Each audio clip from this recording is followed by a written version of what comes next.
සියලු දෙනාටම තෙරුවන් සරණයි. අපි තවත් ප්‍රශ්න විචාරාත්මක වැඩපිළිවෙලක් එහෙම නැත්නම් පොදු කමඨාන් සුද්ධ කිරීමක් සතිವಾರයක් ආරම්භ කරන්න බලාපොරොත්තු වෙන්නේ. අපි පුරුදු පරිදි ලිඛිත ප්‍රශ්න වලින් සතිವಾರය ආරම්භ කරමු. ඉංග්‍රීසි ප්‍රශ්න වලින් අපි පුතාගෙන් ඉල්ලා හිටමු ලිඛිත ප්‍රශ්න සභාගත කරන විදියට. අවසරයි බන්දේ. There are 7 questions relating to practice, and there are 3 general questions this time. I'll start with the ones on practice. Venerable Bhante, this question is in relation to my walking meditation practice. This morning, I was wondering what is the optimal speed for walking meditation to maintain sati for a long time.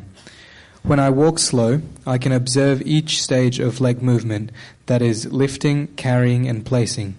But after a little while, sloth and torpor sets in. Then my sati gets a bit distracted. If my walking speed is too much, I miss some of the above stages of leg movements. I have noticed that some yogis are artificially lift the leg, intentionally carry and artificially place. I'm sure they do it to observe all stages of leg movement. My way of thinking is the walking will need to be natural, and all what we have to do is to observe its movements. I remember you saying when breathing meditation, we should not artificially breathe in or out, rather let natural breath to take place and then observe it.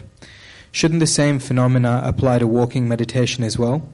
Bhante, please clarify for me and many other yogis benefit. You may attain Nibbana in this very life. Thero Saranai. So, whatever we are going to start, maybe we are starting language, second language, or maybe we are going to type in the typewriter, or when we are going to learn push bike, whatever maybe at the beginning, it is quite artificial. So you have to do it in a slow manner, and after you get the familiarity with the equipments, then only you can get the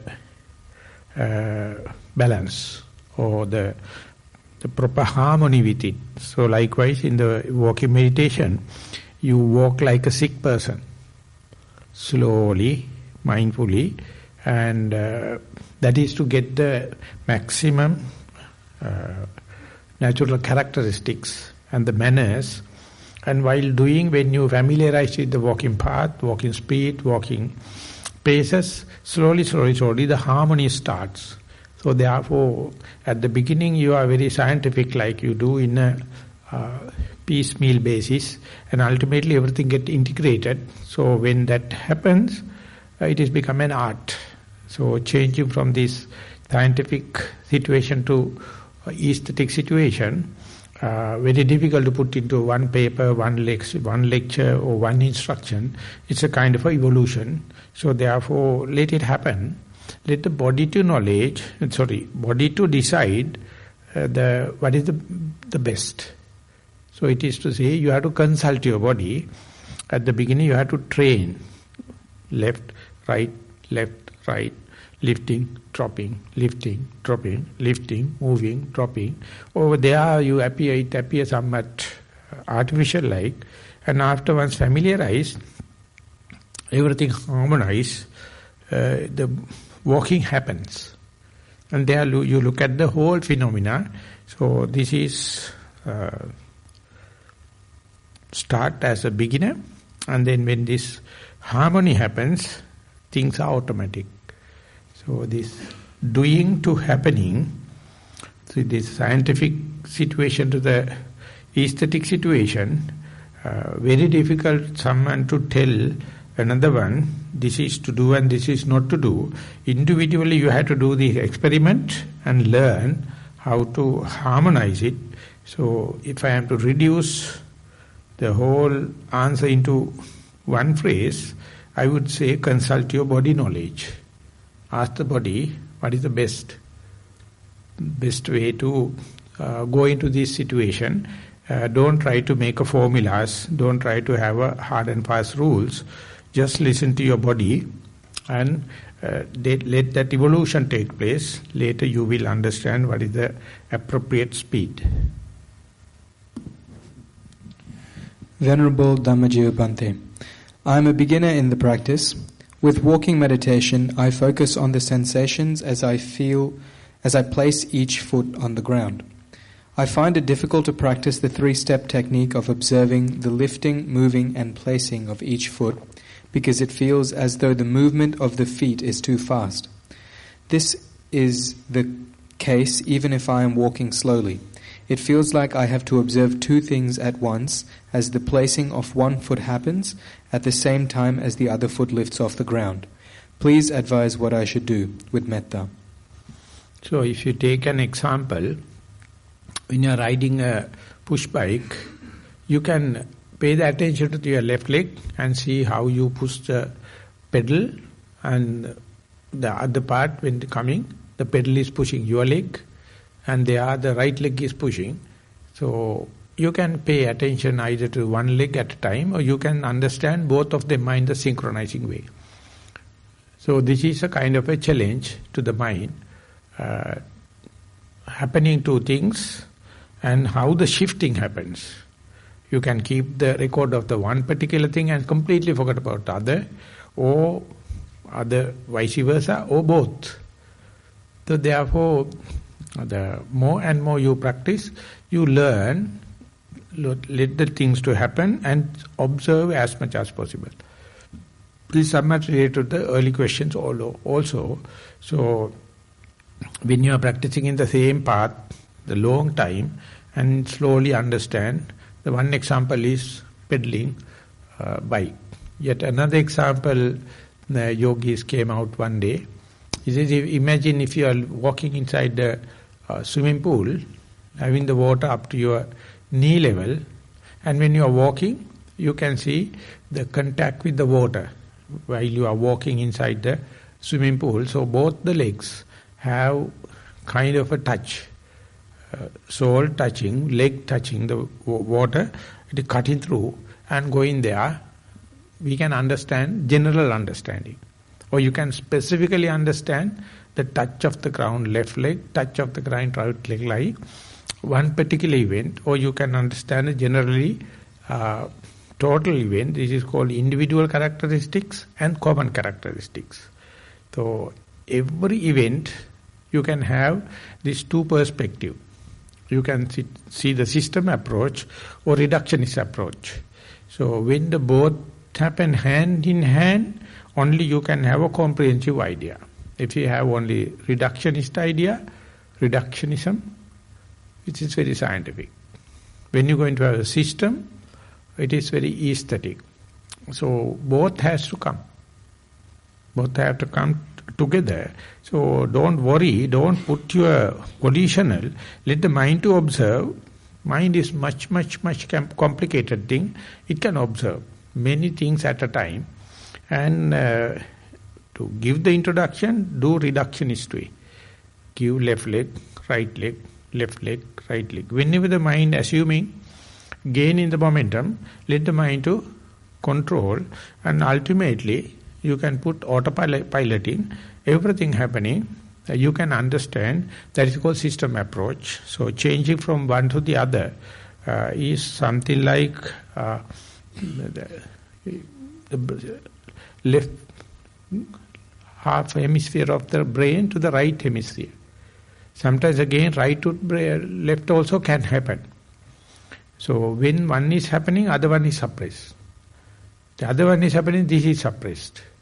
So this is how happening in the neurological way.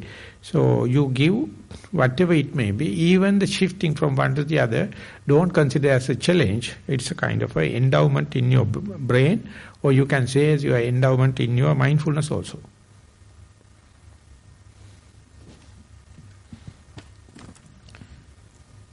Venerable Bhante, thank you for such a wonderful retreat.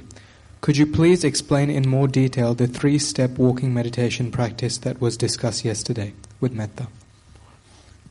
Of course, it can develop up to 6 stages. When you are referring to the Visuddhimagga, path of purification, it is talking about the 6 stages.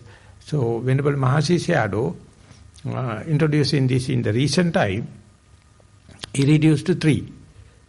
The lifting movement, pushing movement, and dropping movement. And when it's happening, you consider one leg as a completely different event from the other. It is like a piston pushing up, top end situation and then coming back. So likewise, the 3 stages, and whenever you master 3 stages, you can simply multiply it by 2. The wish to lift and lifting action, wish to move or volition to move and volition action, moving action, and volition to drop and dropping action, so then it can become 6-fold. So likewise, you introduce the mental part also. So you cut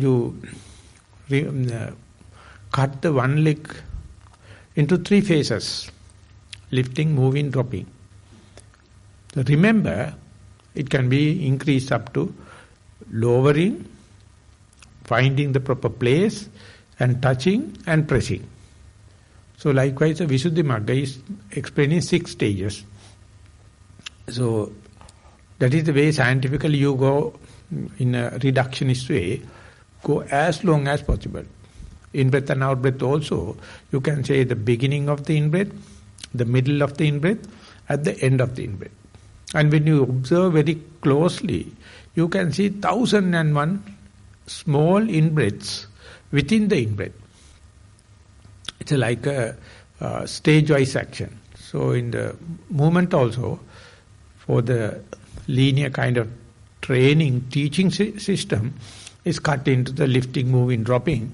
But any amount you can go, that is to give a detailed approach so that mind has no time to think about or listen, hear, see, because it is so engaged. Is called one step, not in 3, one leg, not in 3 stages. It is nothing specific to 3. It can be 1, 2, 3, 4, 5, 6, any time. So select the appropriate one. When you are teaching to a group like this, take the 3 as the standard one. Dear Venerable Teacher, I need some advice with my walking. The primary object is mainly objectless awareness, but there are also some stray thoughts trying to analyze the situation. When I walk with no intent, it is as if another person is doing the walking. The person is completely drunk. He can't walk in a straight line. Legs are going everywhere, and it's a miracle we don't fall over. When I approach the turn, I put some intent to stop, otherwise the drunken person will keep going. He isn't aware that we have stopped, however. While one leg is stationary, the other leg is stomping the ground violently, still trying to go. If I keep observing here, no turn will happen, just one leg continually stomping the ground. So I put a little bit of intent to help facilitate the turn.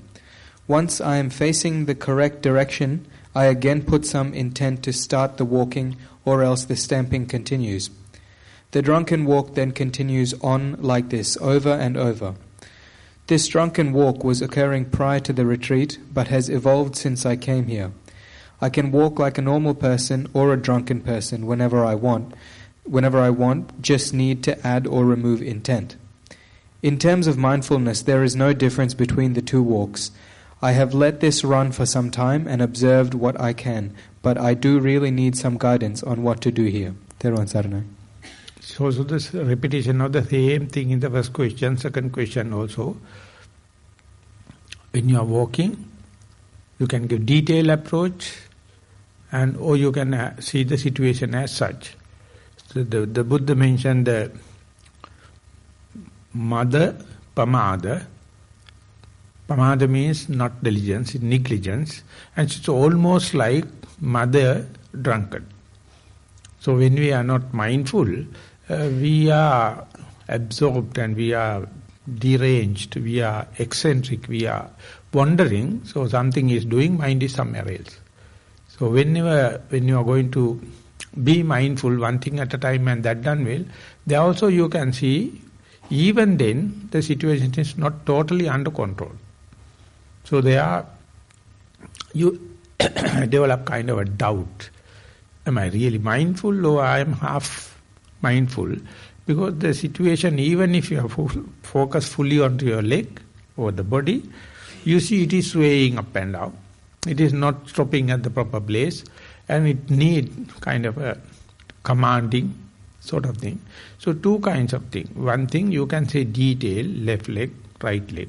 The other thing you can do as a third person, the walking happens, it is swaying here and there. And when you go and stopping and turning, it appears like a completely involved thing. Likewise, it both happen. So, both you have to consider as myself. The person doing as a very sober mind, or person doing with dope mind. Both of them is happening, but them are happening. So, if you have the sympathy for both, they are changing one to the other. At a time you become very alert, at a time you become very dope-like, but still the thing is happening. So let it happen, continue it like that. Both the facets are equal because both of them are happening under the light of mindfulness. But completely two manners like. So therefore when you are observing an object, you can see characteristics. It's called individual characteristics. And individual characteristic, when you keep on doing, observing, there are a lot of manners are there. So then character given to the manner. Manner means the character is something like a camera shot. It's a silent one. The manners you can see in the video clip. One position, slowly with time changing into another position. So manner is more advanced when compared with the character. Character is a snapshot. And so when you are observing, untrained mind understand mindfulness only with the snapshots or characters. But when the characters become familiar, it starts the flow, it starts the manners, and then you'll see it like a video film, and there only you can see the changing nature, evolution or metamorphosis, changing nature you can see. So when that changing nature come into your understanding, you doubt start, am I mindful? Where is the concentration? And what is the object you are looking at? Because the object is changing now. So accommodation of this changing character, evolution character, so very, very nauseatic, very, very allergic. So you have to go prepared. Whenever the snapshot, whenever the natural characteristics going to change into the manners, there's a kind of a reaction happening, which is like attending to her age like. Up to that age, the bodily feeling happens, bodily growth. And then the sexual feeling and the chemical body come into being. So it's a kind of a attending. Likewise in the meditation also, individual characteristics, after certain amount of accumulation of individual characteristics, it starts to cascade down. That is the way the manners come into being. So it's a kind of a evolution, kind of a progress. Only if you go prepared, you will not consider it as a challenge, or you will not get bewildered. Otherwise, people think whenever the manners going to happen, it's no more religious, no more linear, no more characteristics, everything changing into something other. But our thinking, specifically the left half of your mind, is always linear, and it is always on a permanent notion. Particular shape, particular formula, particular permanent notion. But that is when you're going to take place into the manners, changing, everything changing, then your permanent notion getting challenged. Once get challenged, you feel nauseatic. Either you fall asleep, or develop fear, or you feel something wrong. So that is the point where our evolution stopped. So if you go prepared, you can go ready, any change can happen. occasionally individual characteristic, occasionally manners and the system, and let it happen. Let it happen in a natural way, rather than putting volitional involvement. Don't put volition there. Let it happen, and consider both of them equally valuable as far as the mindfulness is intact.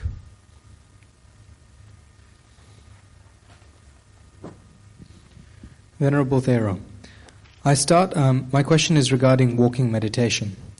I start my walking at my normal pace, saying left, right, left, right. Eventually the words become meaningless and my awareness shifts to the pressure experienced by the sole of my foot touching the floor. Eventually my attention will naturally shift to the bending of the knee with the leg's motion forward and the placement of the foot on the floor. After this, I can feel the motion of the leg as it lifts off the floor, moves and touches the ground again, and I can feel the transfer of weight through my hips from one side to the other. More recently, I have noticed that prior to the foot leaving the floor, there is a slight push off from the toes of the moving leg. The experience I want to share started happening about 6 months ago. With my usual walking, as I start to observe more facets of movement in my legs, my pace naturally slows down. With longer walks, without any volitional control, I find it hard to place my foot on the floor, rocking, waving, lack of balance, and my knees buckling as if I am about to fall. Further, my arms sometimes come loose and start swinging by my sides. None of this causes disturbance to my meditation. Can you please share some advice? Thero and Sarana.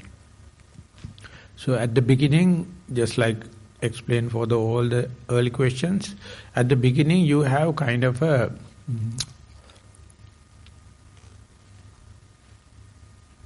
ethical or restraining kind of thing. You try to keep the arms in front or behind and walk in such a way, so restraint is there. But once you understand each and every left leg and right leg, the touch, and slowly spreading, not only confined to the sole, and it comes to the ankle and the knees and everything, and you find now whole system is doing, and the restraining capacity is reducing, and let the body to walk as it is, and you are observing the totality system. But if you are a disciplinarian or self-torturing kind of person, you will never let loose mindfulness to see the system. You always try to keep the arms in straight, tight, and walk in the regimenting manner, and then that spreading never takes place. Very good example the Buddha cited for you to get an advice. The Buddha says, imagine a cowboy taking the herd of cows and grazing near a paddy field or any crop. So as far as the paddy field is very green and lush, the cows, the herd is always try to go into the crop, and therefore the cowboy has to maintain not to go into the crop but to eat into the other shrub jungle area, and there the leaves are not so lush, so therefore cows are always ready to attack or invade into the crop, so it is a devastation. So therefore cowboy has to keep an eye, not let the cows to go into the crop. Now after that the farmer come and harvest the crop, and then the cowboy have nothing to restrain now. The cows can go into the peripheral area or as well as in the harvested area, freely they can eat it, and there cowboy can take a flute and sit under a tree and he can play the flute and wait. He is no more restraining cows because the crop is been harvested.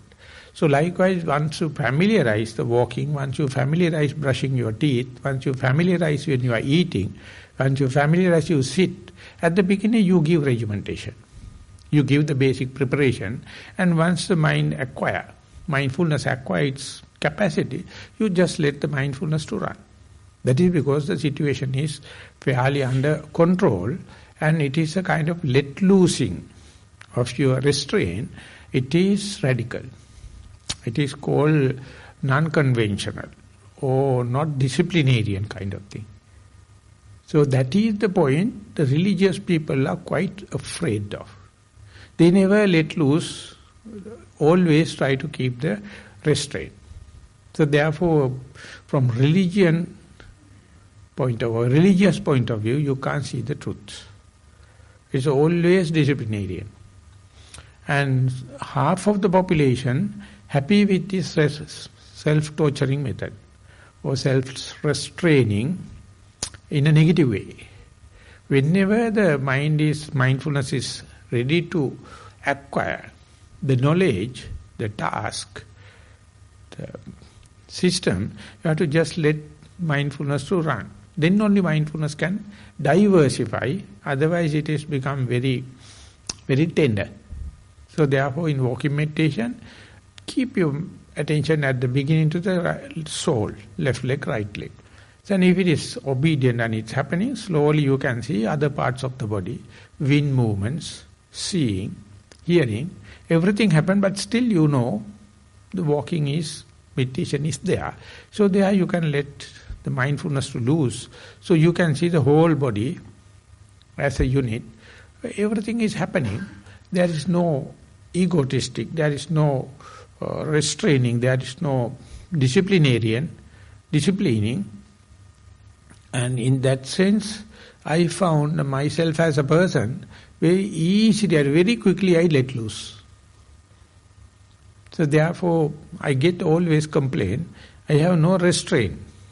I am very poor in restraining faculties like. But I am a jolly good person. I don't worry whether other people give me a certificate or not. I just wanted to be happy with my body, whatever I am doing. So at the beginning, I follow the rules and regulations. And when the mind is acquiring, I just let the mind to be, okay, good boy, take the responsibility, run.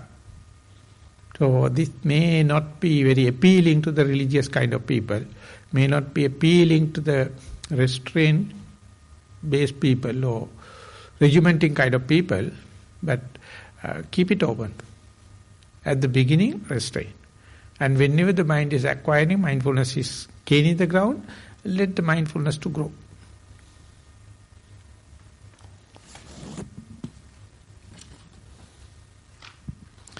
Venerable Sir, sitting meditation.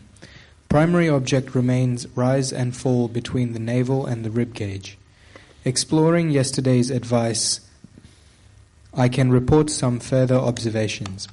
When breath becomes subtle, rise and fall becomes like a small leaf twisting in the wind, just noticeably moving backwards and forwards. At times the movement stops, but muscle tension switches on and off in rhythm with breath. The on and off tension too has disappeared and was replaced with a rigid, cool feeling. When the breath was subtle, I have widened the area of attention to the whole trunk, then the whole body. Vibrations appear. In the left half of the body, they are like dull and tinged with moments of pain between the ribs. On the left boundary of the body is diffuse. The vibrations spread sideways and then fade out. On the right side of the body, the vibrations are more distinct and crisp. They travel faster and stay within the confines of the body shape. The dividing line between the left and right, or dull and crisp, was not exactly in the middle, just off to the left of the midline. The sensations along the dividing line were intense, electric, and sizzling. The mind is busy, number 1, directing the attention, now pointed, now wide. Number 2, trying to describe and memorize these experiences. Number 3, being puzzled as to whether these experiences are pleasant or unpleasant. Thero Nissarana. So this puzzle nature is what we call the diligence, the vigilance. You don't know, there is no margin, there is no boundary as such left and the side, rising and falling and the vibration, doing or happening, system approach or individual reductionism, they are often changing. And if you try to keep regimented to one, you feel like tensed, frustrated. So that's why the beginners are full of with frustration, because they expect this to happen or that to happen. But you will understand completely two opposites are living very harmoniously together. Our rational mind never can understand it. So when you mature enough, you will let it happen and try to get a distance and observe it. You can see the air element means the moving nature and the holding nature. Completely two opposite things.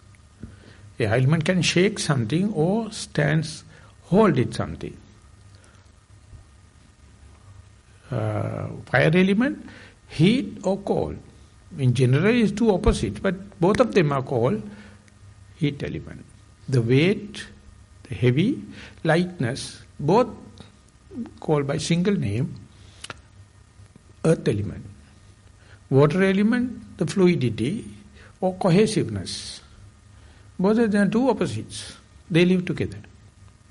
But our mind is always making a problem out of this harmony. That's the human mind. That's the putujana or the commoner's way. It's very nicely happening without your interference. Without your consciousness, things are very harmonious.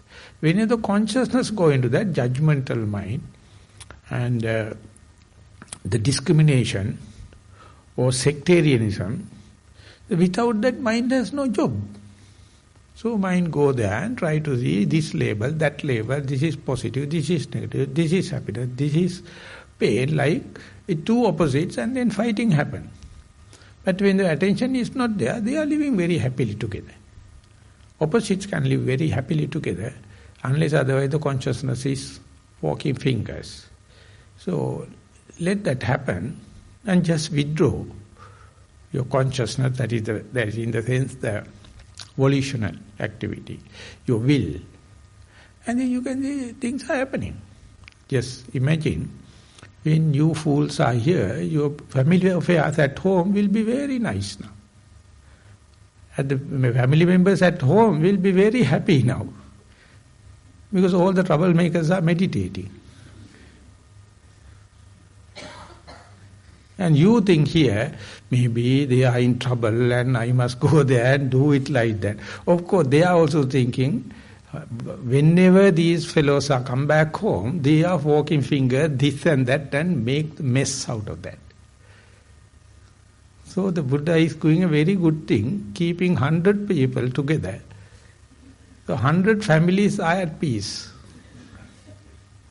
So therefore, mind your own business. Be mindful. Without you, world is full of harmony. And whenever you go and poke finger, you see, therefore, to sit by the river and look at the river, it's flowing. If you put the leg, river get disturbed, you get wet. If you poke the finger, the river flow is disturbed, turbulence, and you get wet. So it's such a thing. Completely opposite things are there. The system approach, the reductionism, and your intentional work and something happening. They are within themselves. There is no any judgment necessary. There is no any misunderstanding, no turbulence. Only your mind make turbulence in order to gain grounds. This is what you call the politics. That's what you call split and rule. So we in Sri Lanka, we blame UK, United Kingdom, but they came to Sri Lanka and introduced this split and rule situation. And now American government is openly doing it. But each and everyone's consciousness is that is exactly the same. So just follow American political system and see how what happens within yourself, exactly the same. is cut into two and set them fighting each other like. If the consciousness is not there, they are very harmonious. So look at it and slowly withdraw yourself and get a distance from it and observe. And when you go close and interference, lot of problems. When you get a distance, things are very harmonious. So there you can understand the Machiavellianism or the function of the consciousness. Always to separate it, but there is no clear border. There is no clear margin. There is no boundary. The setting the boundary is the starting of the knowledge. And then onward, fighting. So, Thomas Merton, he says, whenever you are innocent, you are back in the paradise. Whenever you become judgmental, you are always in sectarianism. So therefore, if you wish to go to the paradise, just be humble, just be simple, or innocence, they are happening very nicely. So that in meditation we call that non-interference, non-judgmental, unassuming, evenly suspended attention and suspended decision. So the harmony can happen. So definitely you are on the way. Look at it further and further.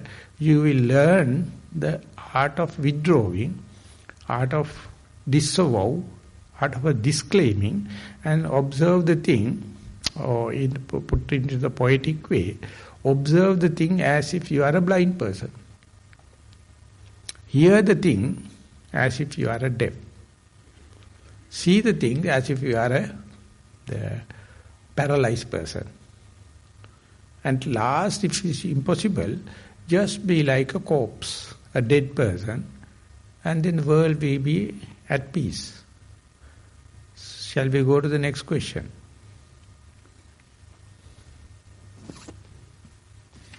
Dear Bhante, thank you for your effort of guiding us this path of wisdom. This is my second retreat with you. I experience so much energy, or you may call it vibration, throughout my entire body during my last retreat of the last 2 days. While listening to the Dhamma talk in the hall, it was very strong that I felt as I was about to blow off. Now, with my meditation, I don't feel my breath most of the time, just the vibration of the body and the nerves in my head. I feel it sometimes very strongly and sometimes empty and very light. I wonder if my body has vanished at times. I do feel connected with vibration, as I call it, when I listen to Dhamma talk, and I feel and feels that I understand it deeply. Seek your advice and guidance with metta. The one day you will notice the vibration is the breath, breath is the vibration. When the consciousness involved, you call it like breath. Otherwise, it's just a vibration. It not belongs to you. Vibration do not claim any boundaries. Vibration was there even your birth. And even after your death, vibration will be there. The very clear sign of the vibration is there is no beginning, middle and end. But when it is collapsed into the breath, then you start beginning, middle and end.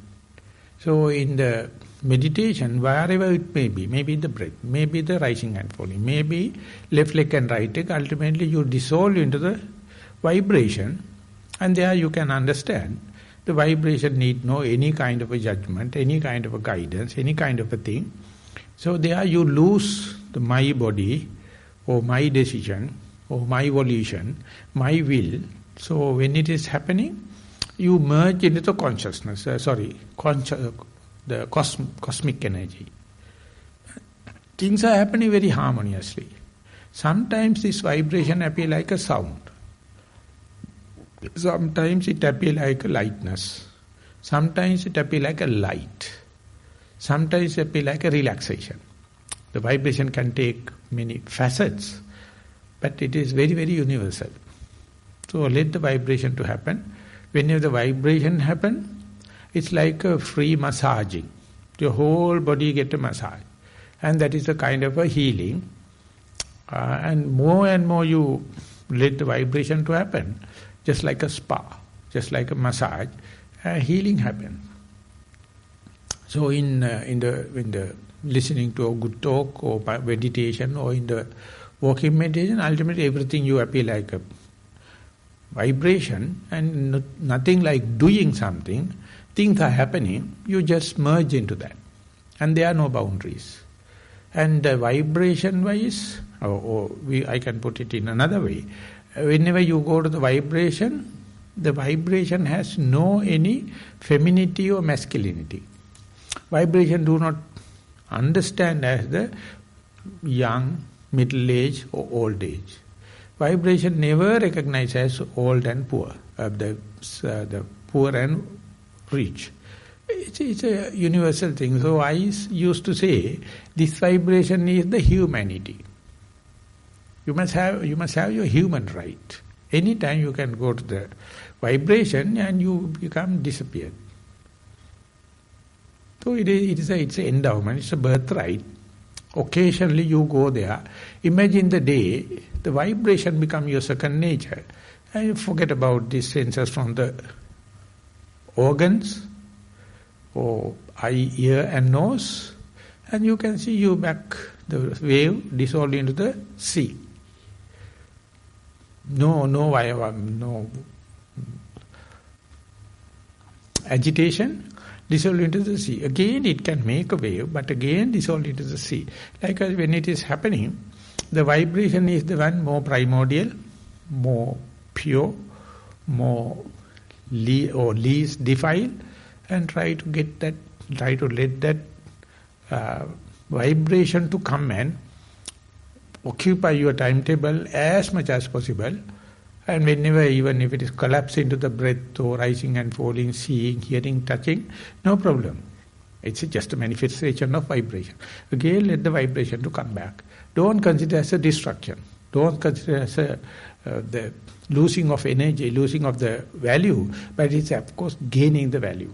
So try to see both in an equal weight and learn the art how to collapse energy, go back to the energy, and again the energy can collapse and call by rising and falling, in breath and out breath, and it's a child game. There's nothing to be serious. The simple thing is, asking is, just try to give the equal values for this manifested energy and pure energy. Thank you, Bhante. Those are the end of the practice questions. I have 3 more general questions. Honorable Bhante, 6 months ago I was diagnosed with Parkinson's disease. This came as a shock... Please repeat the first sentence. 6 months ago I was diagnosed with Parkinson's disease.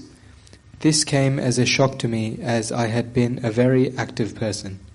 Luckily, because I had already started to meditate, listen to Bana and started this journey before, I was able to handle it to a certain extent. But I still can't talk about it with others. I get very upset and angry, thinking, why me? Even though I know it is the bad karma which I am repaying, cause and effect, this is always interfering with my meditation, even though I am trying very hard. I keep reminding of your phrase, Penny Duk Penny Rasai. Bhante, could you please give me some advice on how I should look and handle this situation? May the blessing of the Noble Triple Gem keep you in good health and long life. So when you are in the... I have never inflicted with Parkinson, but it's energy. Everything is happening, you have no control. So in a way it's good. If I get inflicted with Parkinson, I will not be interpreting in the same way, definitely. But imagine if you have no any meditation as such, if you do not have a primary object, if you have nothing to maximize, then what does it mean by Parkinson? Everything is rotten. But now, amidst of this whole uncontrollable situation, if I correctly got the disease, still when and where possible, you know where to keep your mind. Either in the breath, or if you are walking in the left leg and the right leg, or simply your bodily posture. And then you have something like an oasis in the desert. You have a pivotal point. You have the reference point. You have the benchmark. Because you are a meditator, you know where to keep the attention when there is no distraction. That is to take your bodily posture and keep it there.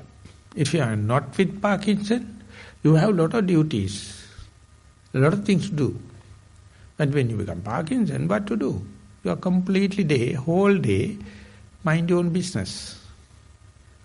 And then you will see it's a blessing in disguise. Because otherwise this world never release you, unless otherwise you get Parkinson. The normal cold and kind of no problem. You have to go to work, do 4 hours or 8 hours job, and when you come back, have kottamalli or something like that, get quickly ready and then ready for the next day. But when the Parkinson happens, no one will come out and say, please get cured and do this and that, he says.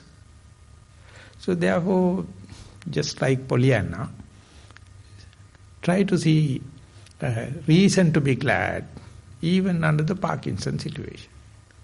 I am really apologizing because I don't know this dementia, Parkinson, autism, that kind of thing. I know it is kind of a terminal kind of thing like cancer. But imagine if you know the art of mindfulness, how to be mindful before this kind of a nasty disease, then you have something to do. And definitely I am ready to wait. I am waiting to hear. One day he or she may consider, again I am back to the normal. If you know the art, mindfulness. A number of that kind of a cancer patient, once they taken this in a positive way, taken this in the reason to be glad, the mindfulness is the answer. Mindfulness is the doctor, and you are the very patient. And you take it as a turn or chance to be mindful as much as possible. But definitely, why me? It's a question. That is the way whenever the cancer detected, the first thing is hate. Why me? After doing so much of pinkama and this and that, why that kind of thing happened? So after long time only, they compromise and ready to accept it. And doctor says, after accepting only, medicines are going to work. Because early 3 stages you are negative. You ask why. So you never take medicine, you are not ready to get the advices, nothing. But after that, and then the huge depression happens, once you accept it. So this is the 5 stages they say before the death. So these things are kind of a real challenge, in the your personal world as well as in the world at large. So take a chance to be mindful as much as possible. Then I hope that will give you an answer, even a physical answer, to this kind of question. So you will consider this, I hope you can consider this as a blessing in disguise. Be mindful on your posture. Venerable Thero, can you please explain the concept of get closer to it in relation to being choicelessly aware to pain, breath, bodily phenomenons, or the void state? You may repeat the question again, please. Venerable Thero, can you please explain the concept of get closer to it in relation to being choicelessly aware to pain, the breath, bodily phenomenon, or the void state? So whatever thing come into our experience is always coming with a judgment. That means our judgmental mind. So choicelessly be aware is very difficult with full of hate situation or full of love situation, lustful situation. So the Buddha says, at the beginning, as a beginner, don't worry about the extreme hate and extreme lustful situation. Select a medium object which is verifiable, and it must be free of charge. And when such a thing happen, avoiding both the extremes, try to pay attention to the neutral object. Then you can see neutral object, even if you can keep in view it, very boring, very monotonous. and very fearful, uncertain. And then mind wish to go to these extremes. So more and more you practice, you have to understand this choicelessness is one of the combination in our mind, but we hate it, considering it as boring or monotonous. So therefore it is always going away from this neutral object, means you are asking either hate or either the lust. So now you can understand little bit of lust and a little bit of hate. Still it is there. If you know the art, how to be in the middle, choicelessly be aware of the little bit of hate, little bit of lust, and slowly your capacity, your spectrum increasing even to the little higher level of hate and the lust. And when it is increasing, you can see the hate is not really hateful unless otherwise you put a label. The lust is not really lustful if you are not putting a label as such. So therefore you understand, whenever you familiarize your mind with the primary as a neutral object, verifiable object, free of charge kind of object, for example breath or left leg and right leg, then you compare to that, you can see slowly you can understand. Once you go to the middle part of the lust and the hate, you see they are originally, intrinsically they are not lustful. Intrinsically they are not hateful. It depends on your labeling. It says that if you study the literature, if you are born in the desert, maybe a Muslim, and they will say if you do wrong thing, you will go to hell. The hell is full of heat. And imagine the present heat and you will be in the utter heat. But if you do a good thing, you will taken to a evergreen, lushful garden. Very cool. But when you go to the Tibetan country, they say, if you do a bad thing, you will go to a very cool area and you will be killed by cold. But if you do a good thing, you will go to a very warm place and very comfortable. So hell in the Arabic country is the heaven in the Tibetan countries. So this is the way people make fabrications. Our hate and lust is nothing but a fabrication. So you have to familiarize something with the pivotal area. No, it's a neutral one, but the thing is boredom. Thing is, it is no go, not dramatic, very monotonous. So therefore, if you try to keep it, you can see mind is always jumping from the middle area, neutral area, to either lust or either hate, and then make complain about. But the mind, you can see that if it is so, be here. It is choicelessly be aware. That is no hate, no lust kind of a situation. So it's a hell of a challenge. Giving the breath as your primary object. Giving the rising and falling. Giving the left leg and right leg. It's a neutral object. Never you feel hate or lust. And it's verifiable. And it's free of charge. So giving that itself is a challenge. So therefore, out of humanity, even one person never consider this as a something to be strived. Because they are already with their old notions and the perception of the hate and lust, so they never consider the choiceless awareness as an answer, or neutral thing is an answer. They think our life is to entertain. Why should we go to the neutral one?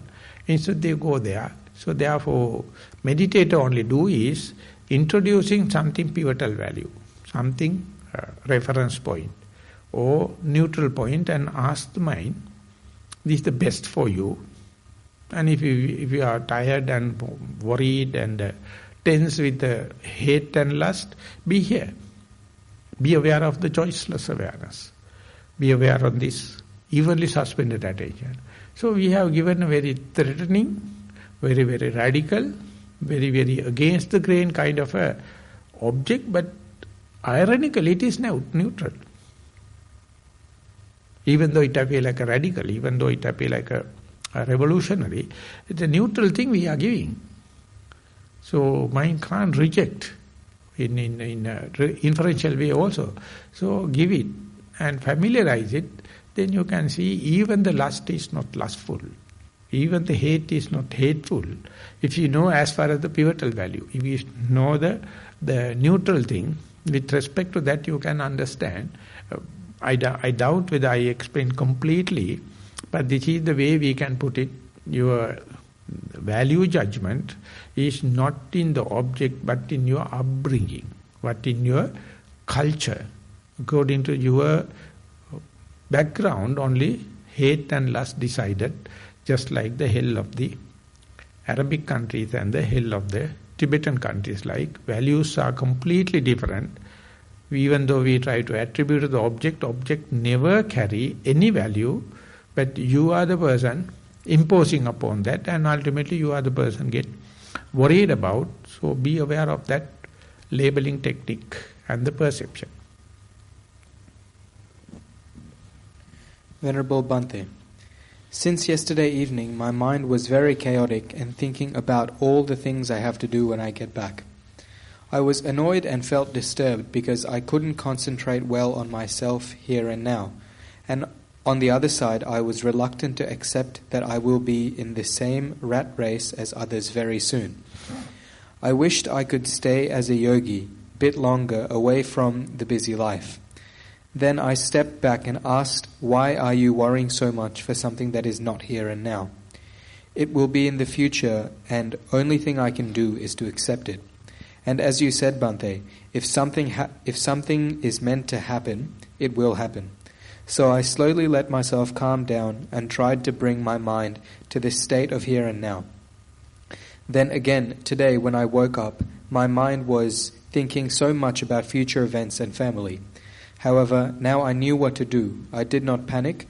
I said to myself, this is another dark cloud, let it pass. I was patient, and in the morning sitting meditation session, I determined to be mindful as much as possible. I was vigilant and diligent. I observed here and now much longer than usual, was able to notice my breath, sounds, pain, etc. When I heard noises, I felt more mindful. I noticed how it appeared and disappeared, and I remained calm.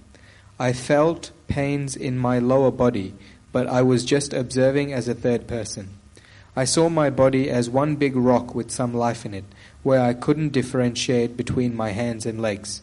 I kept observing until we had to stop for breakfast. I determined to practice more and more each time, starting with a beginner's mind. Much merits to you, Bhante, for giving us the courage to not give up and be willful. Your Dhamma talks and guidance truly encourages us to walk in this noble path. May you attain Nibbana in this very life with metta. The only remark is in the early part of the essay, it says, I can't concentrate. Am I correct? So can you repeat that sentence? May be very difficult to trace it. There's one sentence inside. It said, I was annoyed and felt disturbed because I couldn't concentrate well on myself here and now. So that latter part of the essay never talk about the concentration, only talk about the mindfulness. As far as you are concerned, mindfulness is a very good challenge and very good exercise. But whenever you give the idea of concentration, then you are disappointed and everything. So in my talks and kindness, I hardly consider, even mention the term concentration, because people get addicted into that, and that addiction ultimately end up with the disappointment. So try to be mindful.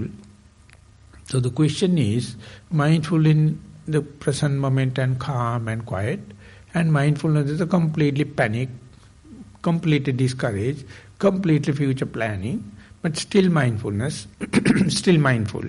Which mindfulness is good, better?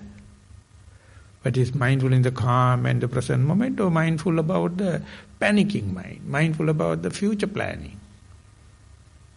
So the day you understand both of them are mindful, but mindfulness is much dramatic, mindfulness is much robust, mindfulness is very efficient. Whenever you are worrying about the future, but still you are mindful. So this is the way mindfulness is diversifying. So therefore, if you're going to put the concentration into the game, it is very disturbing. Instead, take the mindfulness as the yardstick, anything valid. Anything can happen. So specifically, whenever uncertainty happens, if you are still mindful, it is only pivotal point. It's only turning point in your life. Otherwise, your path is very boring.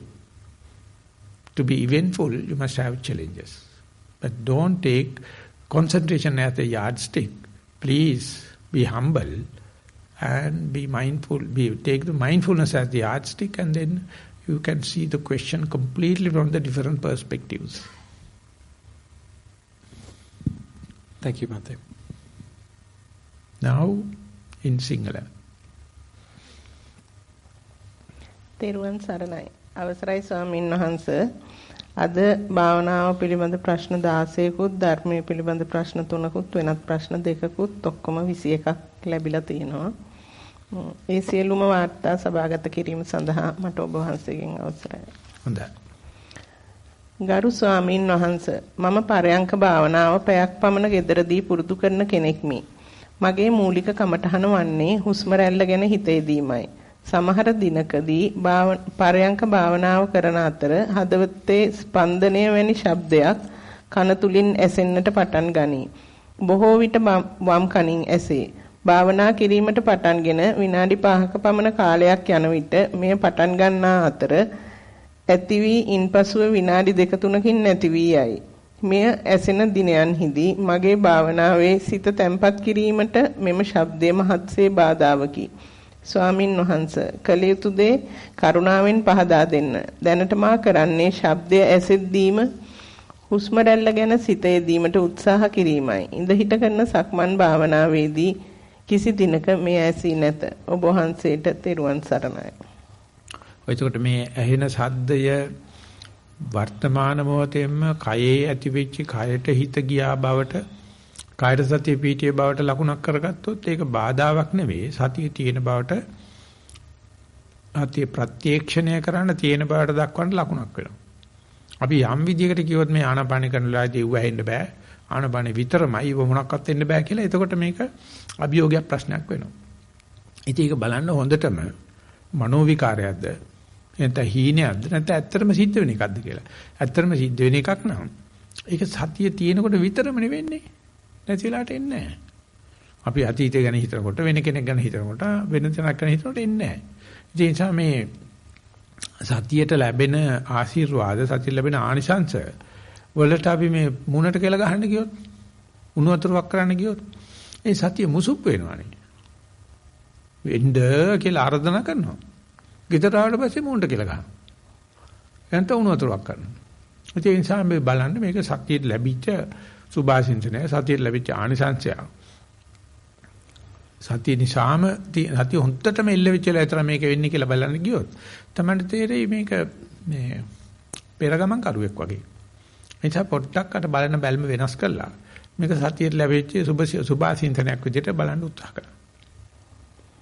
ගරු ස්වාමීන් වහන්සේ, ඔබ වහන්සේගේ උපදෙස් අනුව මා කලක සිට ආනාපාන සති භාවනාව හා සතිය වඩමි. අද උදේ සතියෙන් කළ සක්මනේ පසු පරයන්කේ වාඩි වුනිමි. ආනාපාන සතියට හා ඉරියව්වට සතිමත් වී ටික වේලාවක් යනතුරු විවිධ සංඥාවල් වල පාවී ගිය අතර ඉන්පසුව සිත ගැඹුරු හිස් බවකට කිඳා බහිනවා මා බලා සිටියෙමි. නිින්ද වැනි ඌවාට එහි අඳුරක් නැත. නමුත් එය වැඩි වේලාවක් නොතිබුණි. නිහඬ හිස් බවකටපත් විය. එහි ස්වභාවය මට දැනුනේ මෙසේය. ලොකු අවකාශයක් නැත. හිස් බව ශරීරය ප්‍රමාණයට පමණි. හැමකින් වැසුණු ලෑල්ලක් වැනි පිට කොන්දක් පමණි. ශරීරයක් ලෙස මට දැනුනේ. එහි කොහෙදෝ හුස්ම දැනි. ශරීරයේ ඉදිරිපසක් නැත. ඉන්නා බව දනිමි. නමුත් හැඟීමක් දැනීමක් නැත.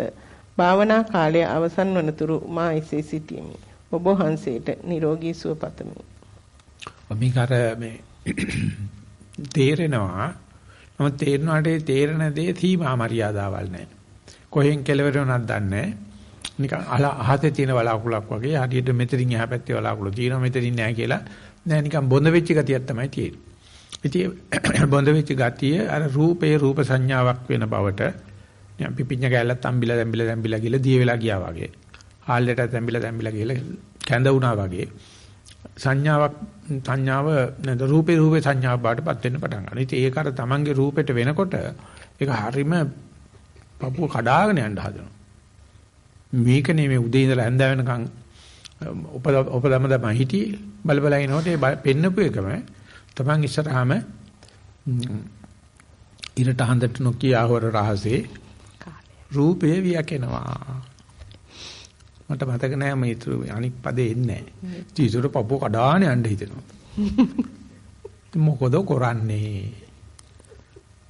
මොකද කරන්නේ?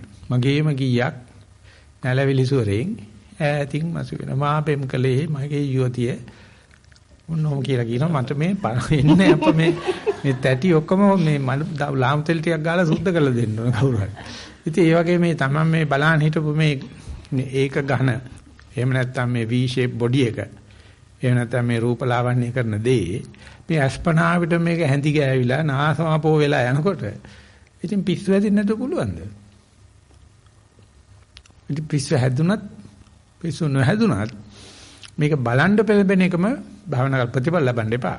භාවනා කරන එකම පිටනවා. ඒ නිසා මේ තියේදී සතිය කඩා ගන්න නැතුව, සද්ධාව කඩා ගන්න නැතුව සීල කැඩෙන්නේ නැහැ කොහොමඩක්වත්. මෙන්න මේ ලිග්ගල් තුන දිගට ගෙනියන්න පුළුවන් මනුස්සය ගැන පොඩ්ඩක් හිතන්න. ඌට සීමාවක් නැහැ මේ විශ්වයේ.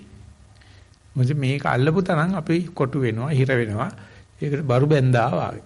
මේක කඩලා ගිය වෙලාවේ කලබල වෙන්නේ නැතුව හිටියනම් ඉතින් sky is the limit. ඒ නිසා ඒකට ලෑස්තිලා යන්න කියලා කියන්නේ.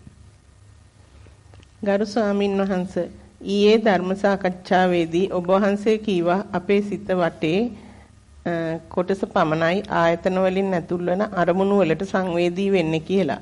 අපේ හිතේ මැද කොටස හරිම ප්‍රභාස්වරයි. ඒවා එදා ජීවිතේ හැලහැප්පීම් වලට නොපැලකී සිටිනවා කියලා. ඒ මැද කොටස අපට මතු කර ගත හැක්කේ භාවනාව තුලින් පමණද? එසේනම් භාවනා කරන අවස්ථාවෙන් පසු නැවත අපි සිතේ උඩ වලල්ලට නතු වී දුක සැප හැමදේම විඳින්මින් සිටිනවාද?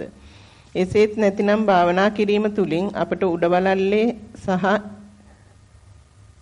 වලල්ල යටපත් කොට නිශ්චල මැද කොටස මතු කරගෙන පියවි ජීවිතයේදී ඕනෑම දෙයකට නොසැලී සිටිය හැකි වෙනවාද? කාලයක් භාවනාව පුහුණු කළ කෙනෙක් වන මම බොහෝ දුරට එදිනෙදා ජීවිතේ පෙර රසවත් යයින් සිතූ දේවල් වල කිසිම ගතියුත්තක් නැති බව දැනේ. එය සිතේ මැද කොටස බාහිර වලල්ල අභිභවා යාමත්ද? කරුණාකර පහදා දෙන්න. භාවනාවෙන් අපේ මූලික බලාපොරොත්තුව ඒ සිතේ මැද කොටස කරා ගොස් සාමාන්‍ය ජීවිතයේදී හැම දෙයකටම නොසැලී සිටීමද? මේ එකවර නොක්‍රමිකව ඇතිවන ක්‍රියාවලියක් නේද? තෙරුවන් සරණයි. ඇත්තට මැදට යන්න පුළුවන් කුඩු ගහපුවාම. බීපුවාම. ඒ වගේ මත්තිම් රාශියක් තියෙන ඔය වයිද කෙලිම ඔය පිට තියෙන මොකක්වත් මතක නැහැ. ඇතුළට යන්න පුළුවන්. ඒ නිසා ඒක නිකන් මොනොපොලියකට දාන්න යන්න එපා. භාවනා කරනවා කියලා පිස්සු කුඩු ගැහිල්ල මරියුආනා එතනින් ගියාම මේ හිපි යුගයට පස්සේ ඔය ට්‍රාන්සෙන්ඩන්ටල් මෙඩිටේෂන් දාලා දුන්නේ ඒගොල්ලන්ට ඕක ගන්න පුළුවන්. ඔයගොල්ලෝ කුඩු ගහපේක ඕක කරපේක මොළයට හානි නොමිලේ ගන්න පුළුවන් කිව්වට තමයි TM මෙඩිටේෂන් දුන්නේ මහරිෂි මායෝගී.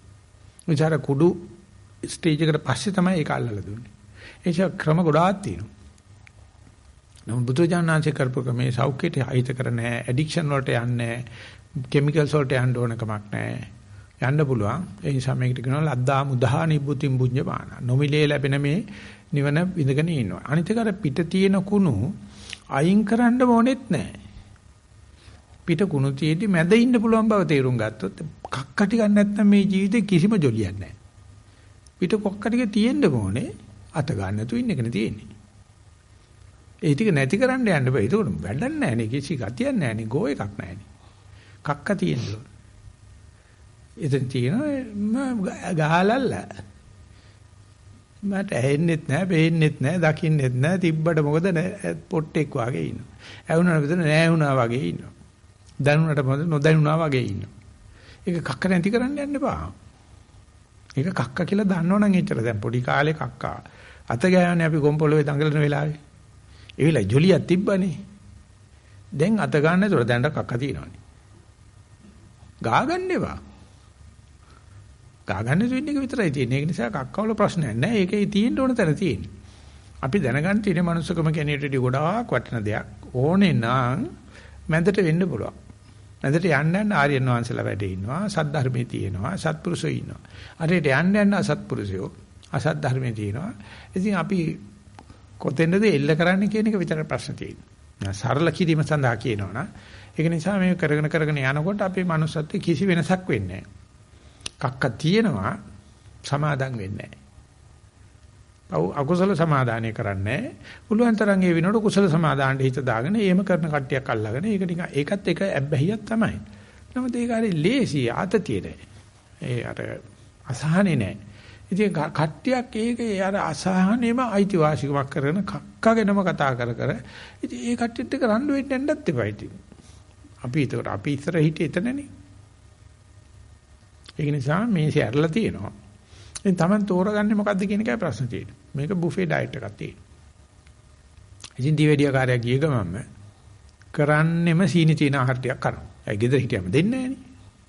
ඔය දැන් 1990 කොහෙද අපේ අම්මට සීනි ප්‍රශ්නයක් ආවා.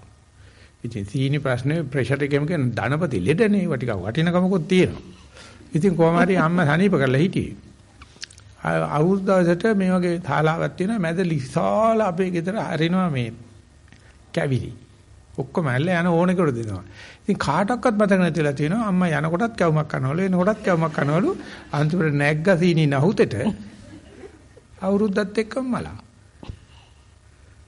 ඉතින් කාලනේ අපා අකාල මරණ නෙවෙයි. අකාල මරණ නෙවෙයි. අපි ඔය එහෙ වැඩ කරන චුට්ටම් මල්ලි ඒකටත් දී වැඩියා. පූල් දෝසි අහුරු පිටින් ගන්න යටට. අරගත්තම මම කමන්නේ කාබන්. ඒ ඩායිවෝ ගේනවා මොනව කරන්නේ? ඒක ලියවල බේත් ගන්න. ගාල කියන දැන් සීනි කන්ට්‍රෝල් කියන. ඒ වගේ ඕන කෙනෙක් ඕන දෙයක් කරගෙන යන්න පුළුවන් මේක බුෆේ ඩයට් එකක් තියෙන්නේ. ඕගොල්ලෝ කන දේ තමයි තීන්දුව වෙන්නේ. ඒ නිසා ඒ කරන කට්ටියත් එක්ක රණ්ඩු වෙන්න යන්නත් එපා. හැබැයි Taman දැනගන්න Taman ඕන නම් එතෙන් යන්න පුළුවන්.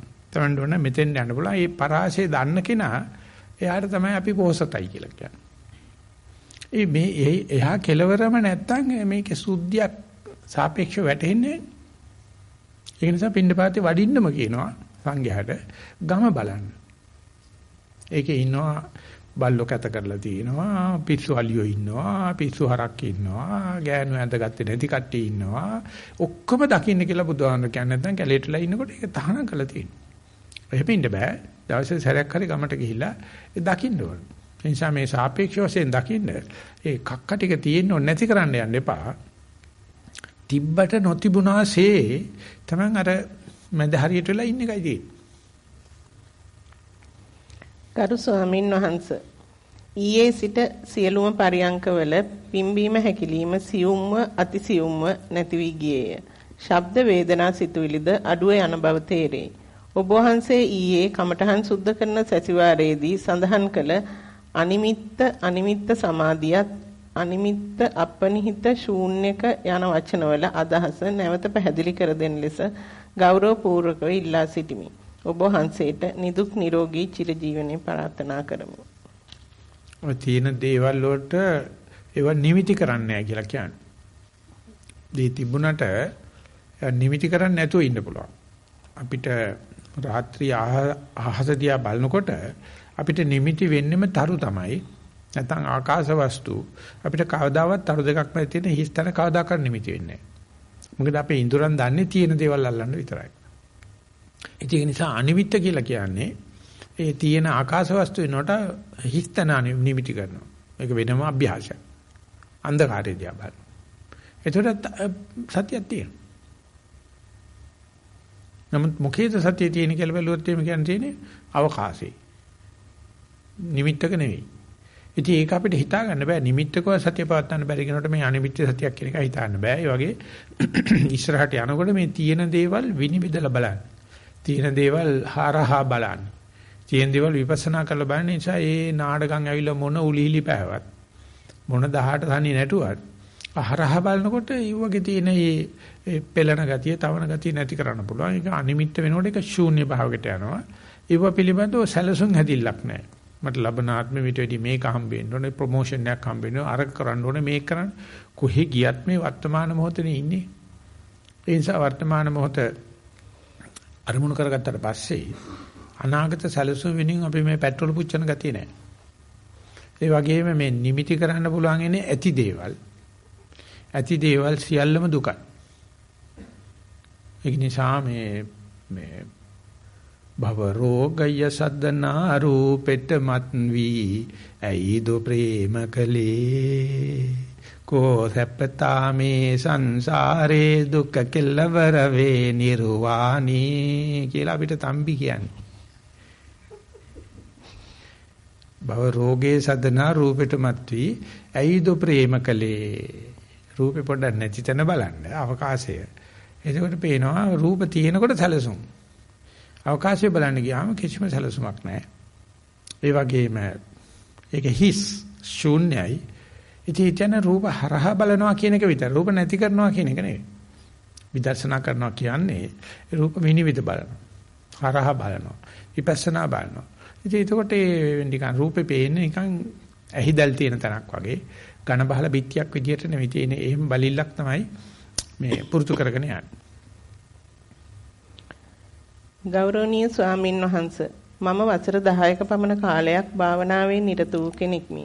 පසුගිය වසර 3 නොකඩවා භාවනා කිරීම බණ ඇසීම් වල නිරත වුනිමි. මට කය හිතට යොමු කර මා දැන් මෙතන කියන මූල කර්මස්ථානයේ මුල් කරගෙන භාවනා කරමි. මම හැමදාම භාවනා වැඩමුළුවකට ගොස් එක් එක්කෙනාගේ භාවනා අත්දැකීම් අසන විට මම කිසිම දිනක භාවනා කරන අතර ඇඟට වෙනසක් හෝ විවිධ දේ දැකීමක් සිදු නොවේ. වරහන් තුල තියෙන බුද්ධ රූප දැකීම ඇඟ වේවිලීම් වැනි දේ.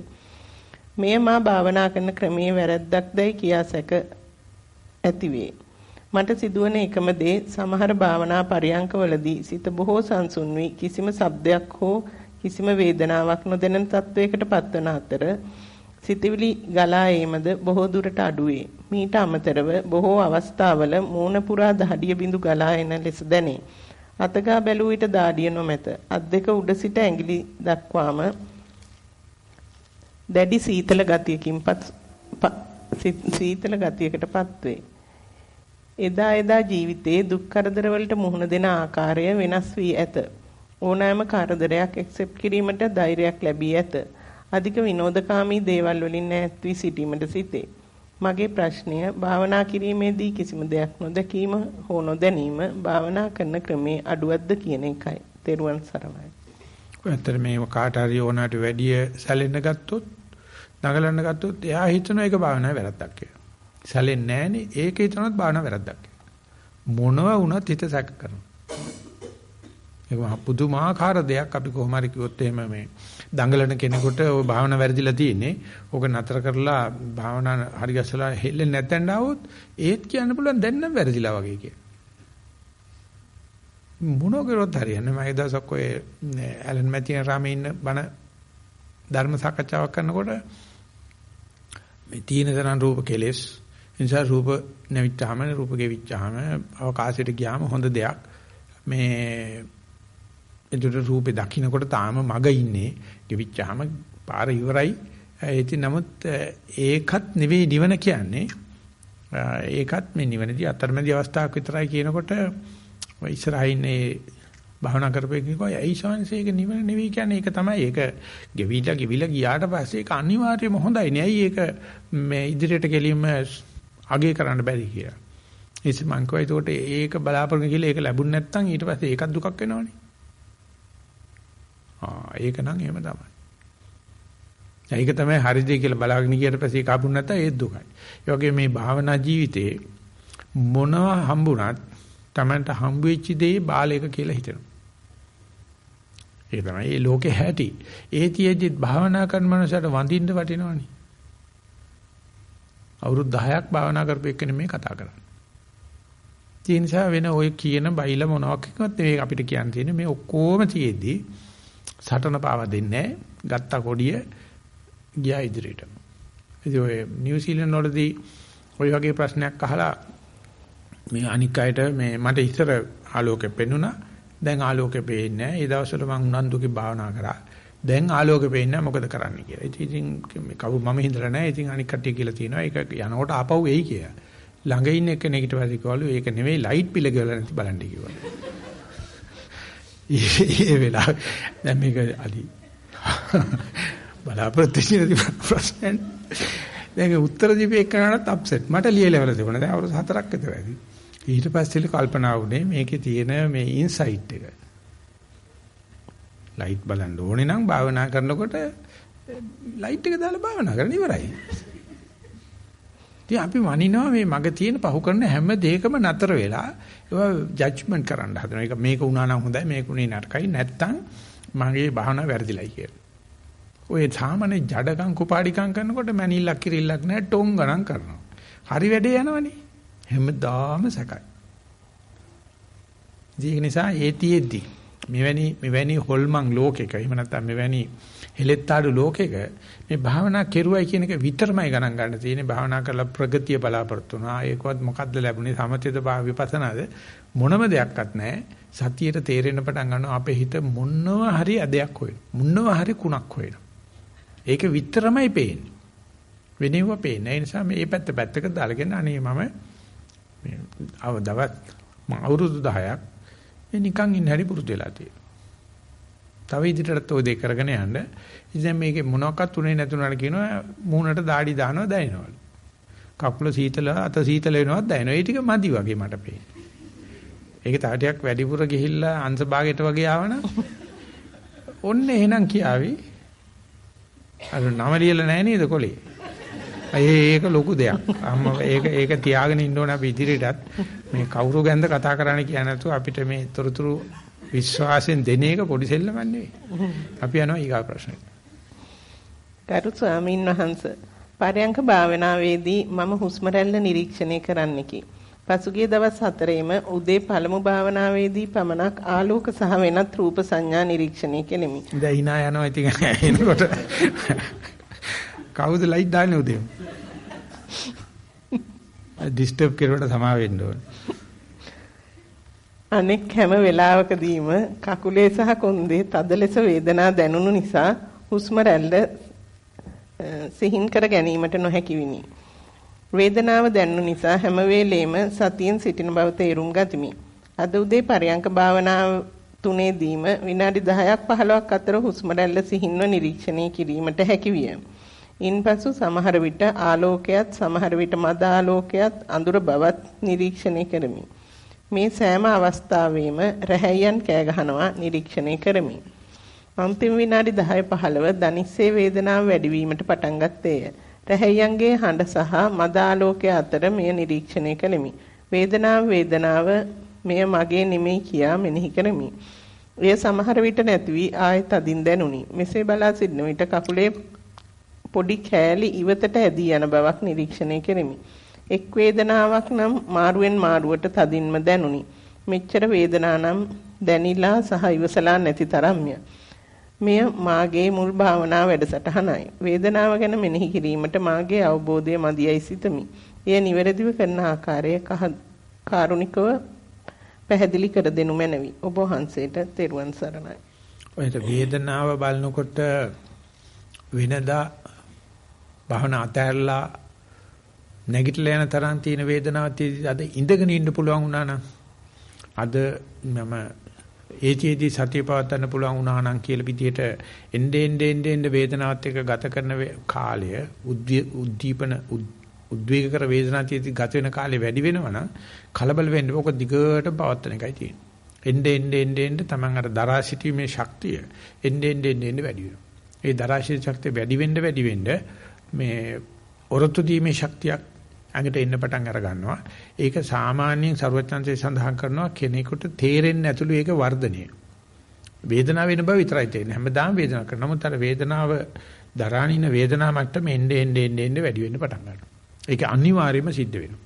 තෑහෙන කාලයක් ගියාට පස්සේ තමයි තමයි තේරෙන්නේ. විඳ ගණන් ගන්න වේදනාවල් දැන් ගණන් ගන්න යන්න පුළුවන්. හැබැයි ඒත් තියෙනවා තව වේදනා. එන්නේ මේ විදිහට ඒ දැරීමේ ශක්තිය වැඩි කරන්න ඔරොත්තු දීමේ හැකියාවක් එන්න පටන් ගන්නවා. ඒ ඔරොත්තු වේදනාවට විතරක් නෙවෙයි. මේ ලෝකී ප්‍රශ්න, සමාජික ප්‍රශ්න කොයි දේ ආවත් දරන්න පුළුවන් වෙනවා. ඒ නිසා වේදනාව හොඳ ඉන්ඩිකේටරයක්. නමුත් ඒක යෝගාවචරයට ඒකේ සංසන්දනාත්මක දැනුමක් එන්නේ නැහැ. ආධුනිකට අවාසියට හිටලා තියෙනවා. නමුත් ඒක දැනගෙන දිගටම මේක කරගෙන යන්න. එතකොට වෙන්නේ ඊටාම දරුණු වේදනා තියෙද්දිත් භවනාව පාවා දෙන්නේ නැතුව සතිය පවත්වන්න පුරුදු වෙන එක. ගරු ස්වාමින් වහන්සේ මාගේ මූල කර්මස්ථානය ආනාපාන සතියයි. මූල කර්මස්ථානයේට හිත යොදා සිටින විට ඊතා කෙටි වේලාවකින් ආනාපානය නොදැනී යයි. ඉන්පසු හිස් බවකට සිතපත් වේ. ඊයේ ඔබ වහන්සේගේ ධර්ම ගැටළු සාකච්ඡාවේදී කියා දුන්න ආකාරයට මෙය අනිමිත්ත සතිය බව දැනගතිමි. මින් ඉදිරියට භාවනා දියුණු ගත යුත්තේ කෙසේදයි අනුකම්පාවෙන් පහදා දෙන්න. ඔබ වහන්සේට නිදුක් නිරෝගී දීර්ඝායුෂ පතමි. මේ ඇති කරගත්ත එක පළල් කරගන්න බෑ. වැඩි වේලාවක් පුළුවන් තරම් ඉන්න බලන්න. ඒක අර ඇති කරගත්ත දේ වශී කර ගැනීමක්, ඇතිදි කරගත්ත දේ සිද්ධි කර ගැනීමක් වෙනවා. ඒ නිසා ඇති කරගත්ත එක හොඳයි. ඒක තව පුලුල් කරගන්න වැඩි වේලාවක් එහි ගත කරන්න කලහක් යමක් කර හැකිද ඒ දේ කරන්න කියලා කියතයි. ගෞරවනීය ස්වාමින් වහන්සේ මා ආධුනිකයෙකු වන අතර ප්‍රථම නේවාසික භාවනා වැඩසටහනට සම්බන්ධ වෙමි. භාවනාව ආනාපාන සතියයි. මම දැන් මෙතන වශයෙන් ඉරියව්වට හිත යොමා භාවනාව ආරම්භන අතර නාස්පුඩු සමීපෙහි සුලන් රැල්ල නිරීක්ෂණයෙන් ආනාපානයට යොමු වෙමි. ආශ්වාස ප්‍රශ්වාසයේ සාපේක්ෂ සිහිල් උණුසුම් බව, දිග කෙටි බව වැනි ලක්ෂණ නිරීක්ෂණය වේ. ක්‍රමිකව ගොරෝසු සුලන් රැල්ල සිහින්ව යන ආකාරය වැටහි.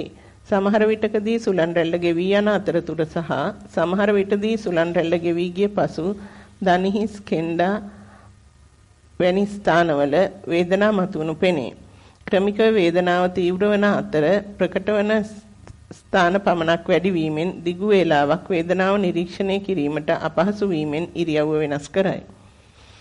වේදනාව නිරීක්ෂණයේදී වේදනාව මතු වෙනවත් සමගම ශරීරයෙන් කිසිම ආයාසයක් දරා වරහන් තුල ශරීරයේ දරදඬු වෙමින් වේදනාව ඉවසා ඒ දෙස බැලීමටද උත්සාහ ඇතිවේ.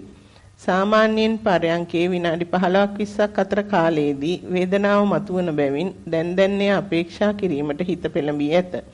මෙහිදී වේදනාව එක් ආකාරයකින් හිඳ සිටීමට කෙනහිල්ලක් බැවින් ඒ පිළිබඳ ගැටීමක් හා බියසුළු ගතියක්ද එවිට ඇතිවේ.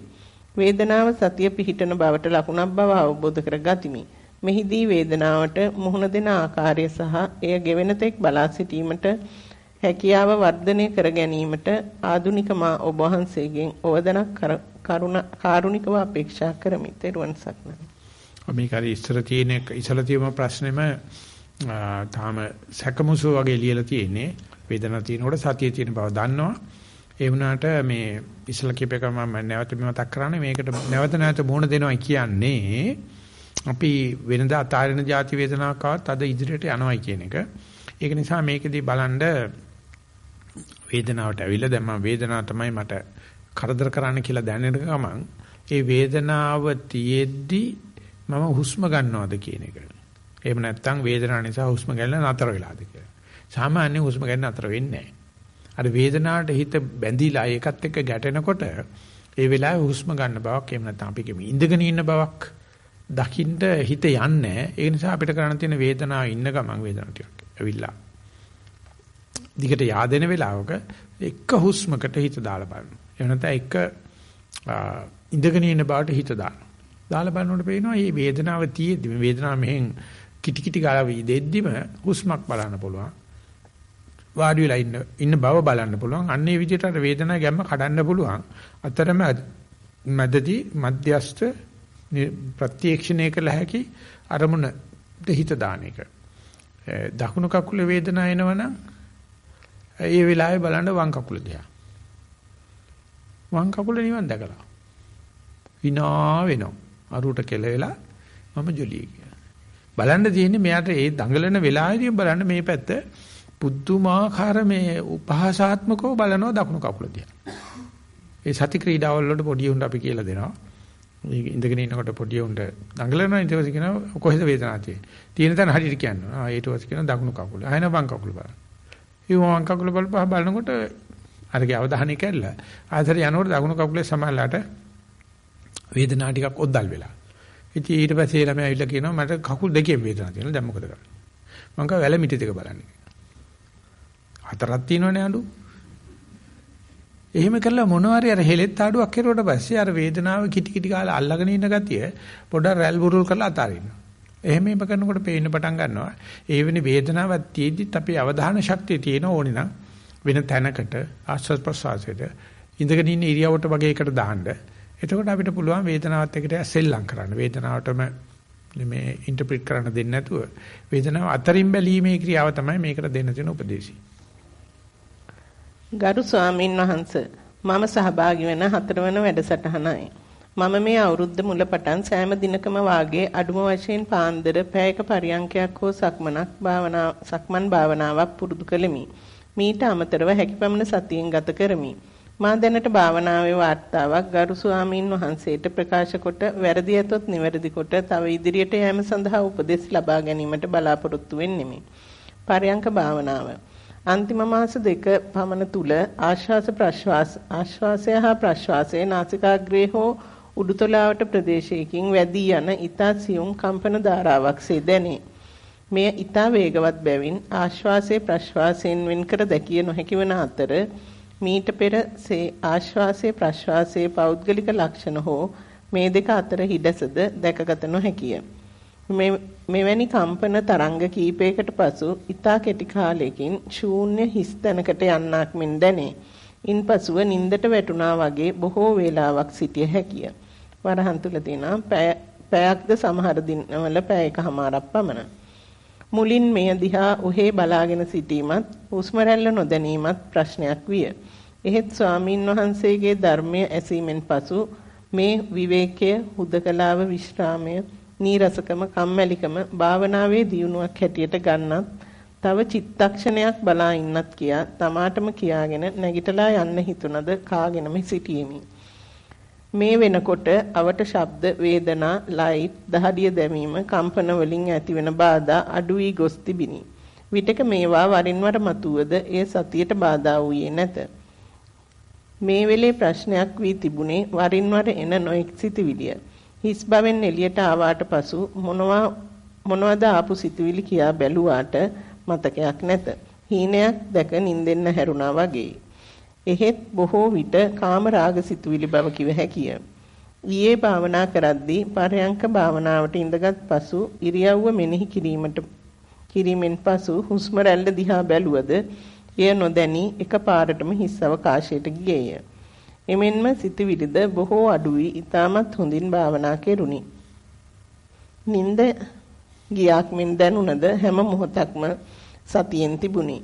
මට සතිය තිබුණු බව දැනුනේ කොන්දේ සහ වලලු කරේ වේදනාව දැනුණු නිසාත් නැමී තිබූ කය කෙලින් කරගත් නිසාය. මෙවිටද සතිය නොකැඩී පැවතුණි. කායේ අනික් තැන්වල දැනීමක් නැත. මෙලෙස සාර්ථකව භාවනාව කෙරුණේ එක දිගට සක්මන සහ පරියන්කය කළ නිසා බව දැනී සිත ප්‍රීතියටපත් විය. සක්මන් භාවනාව බොහෝ විට નિરાයාසයෙන් කරගෙන ගිය හැකිය. එහෙත් මෙහිදී විටක සිතුවිලි ගලා ඒමත් වේදනා දැනුණත් සතිය පවත්වාගෙන ගිය හැකිය. ප්‍රශ්න පළවෙනි එක. ඉරියව්ව මෙනෙහි කිරීමෙන් පසු ආශ්වාස ප්‍රශ්වාසයේ නොබලා ශූන්‍යතාවයකට ගිය හැකිද? දෙවෙනි එක. ශූන්‍යතාවයකට ගිය පසු සිතවිලිද නැති වී ගිය පසු ඇඟ කය කිසිත් නොදැනී යයි. නළලට ඉදිරියෙන් අවකාශයේ ශක්තියක් තියෙන බව දැනේ. ඒ නිසා අවදිව ඉන්නා බව දැනේ. භාවනාවේ දියුණුව සඳහා මා ගත යුතු ඉදිරි පියවර පහදා දෙන්නේ නම් කෘතඥ වෙමි. ධම්සර වැඩසටහන තුලින් ඔබ වහන්සේගේ ධර්ම ප්‍රචාරය ඇසීම නිසා දුර සිටින අපට බුදුන් දෙසූ ධර්මයේ අසා අපගේ භාවනාවේ එන ගැටලු මගහරවා ගැනීමට මහඟු උපකාරයක් වී ඇත. ධම්සර වැඩසටහන ප්‍රචාරය කරන කාර්ය මණ්ඩලයට අපගේ ස්තුතියත් සැමට නිවන් සුවත් ප්‍රාර්ථනා කරමි. ඔබ වහන්සේට නිදුක් නිරෝගී දීර්ඝායුෂ ප්‍රාර්ථනා කරන අතර ප්‍රාර්ථනා කරන බෝධියකින් නිවන් අවබෝධ කිරීමට හේතු ආසනාව වේවා. තෙරුවන් සරණයි. මම මේ අවධානය යොමු කරන්න හදන්නේ රචනයේ මුල් කොටසට. ඒකෙදි පේන සමහරට ආස්වාද ප්‍රසවාසයේ ඊට පස්සේ නැත්නම් ඒක කම්පන වේගයක් විදියට ආය නැත්නම් මොනක්වත් නැති විදියට. ඒ තුනම එකම තමයි. ඔය හිස්තනින් තමයි ඔය කම්පන වේගات හටගන්නේ. හිතන තමයි වෙලාවට ආනපාන කියන වෙලාවට හිතවිලි කියන්නේ. ඒ නිසා ඔය ඔක්කොටම නංවන නොදී මේ එකම එක එක හැඩවලට එක එක කෝලම් දානවා. එක එක වෙස්මුණු දා ගන්නවා. ඕදියා තෝරන්න නැතුව බලන්න හිටියොත් ඒව නටුවට එක එක වෙස්මාරු කරපත් එක්ක අපි ගැටෙන්න ගියේ නැත්තම් ඒව අතර කිසිම දැනක අපිට දුකක් ඇති කරලා දෙන්න පුළුවන්, පිළීමක් ඇති කරලා දෙන්න පුළුවන් ගතියක් නැහැ. ඒ නිසා හිතනමයි කම්පනයක්. ඒකටම ආයක ගුලි වුණාට පස්සේ ආස්වාද ප්‍රසවාස කියන. නැත්නම් පිම්බි මෑකිලිම කියන මොන නම දැම්මත් මේ ඔක්කොගම තියෙන සමාන දෙයක්. ඒ ඔක්කොම එක එක වෙලාවට එකම මැටි ගුලි අරගෙන අපි කලයක් කඹනවා, ගුරුලීත්වයක් කඹනවා, පහනක් කඹනවා. අර මේ කිව්වට කොතන මොනවා කරුවත් මැට්ට. පහන කැඩලා ගියත් මැට්ට තමයි. කුරුලිතෝ කඩලා ගියත් මැට්ට තමයි. කලිය කඩලා ගියත් මැට්ට තමයි. එනිසා කියන මැට්ට දිහා බලනවා වගේ බලන එකට බුදුජානක කියන්නේ මේ සංස්කාරවල තියෙන කෝලම ඉක්මවල බැලීම. මේ මොන විකාර ස්වරූප ආකාර ස්වරූප පෙන්වුවාට මේ එකේම එක එක හොල්මන් ටිකක් විතරයි තියෙන්නේ. ඒ නිසා ඉවත් එක්ක වැඩිපුර කතන්දර ගොතන්න නැතුව ඉවත් එක්ක වැඩිපුර ප්‍රපංච කරන්නේ නැතුව මේ කොයි තාලෙට ආවත් ওই 18 සනී නටනවා කියලා නටන්නේ.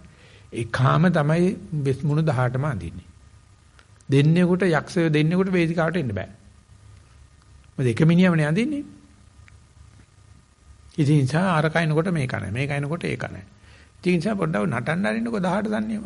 නන්නකොට බෑන්නේ එකටවත් කලබල වෙන්නේ නැතුව ඔක්කොම සමතන තියලා බැලුවොත් ඔය එකකින්වත් අපිට පෙළෙන ගතිය තවන ගතිය එන්නේ නැහැ. ඒ නිසා ඕක දිගට කරගෙන යනකොට එතනින් තමයි අපි නතර වෙන්න වෙන්නේ.